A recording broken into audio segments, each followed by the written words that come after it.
Hi everyone. మనం రీసెంట్‌గా కల్లడ అనే విలేజ్‌లో ప్లాన్ ఇచ్చాము. కానీ ఆ సైట్‌లో బోర్ వేస్తుంటే కూలుతుంది. కేసింగ్ సరిగ్గా దిగడం లేదని చెప్తే వెంటనే జియాలజిస్ట్‌ని ఎంగేజ్ చేశాము.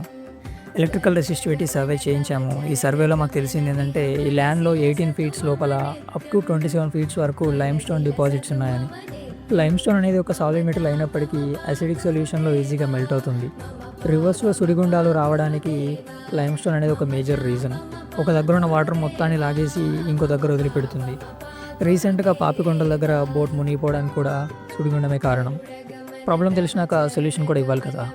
6.5 ఇంచ్ బోర్ డబుల్ కేసింగ్ ఏసుకోవాలి. అప్ టు 30 ఫీట్స్ వరకు డ్రిల్ అనేది చాలా స్లోగా వేయాలి. ఓవర్ ద పీరియడ్ ఈ బోర్ వాటర్ తాగడం వల్ల కిడ్నీలో స్టోన్స్ అయ్యే అవకాశం ఉందని చెప్పి ఫుట్టింగ్ అండ్ కాలమ్స్ కూడా అప్రోప్రియేట్ సైడ్స్‌లో డిజైన్ చేసి ఇచ్చాం. సివిల్ ఇంజినీరింగ్ అనేది ఎంత బ్యూటిఫుల్ సబ్జెక్టో కదా! నేచర్‌లో ఉన్న ప్రతి ఎలిమెంట్ గురించి ఎక్స్‌ప్లోర్ చేస్తూ ఈ సొసైటీని ఇంకా బెటర్ చేస్తాం. నేచర్‌కి దగ్గరగా ఉండడం అంటే ఎవ్రీడే కొత్తది నేర్చుకోవడం.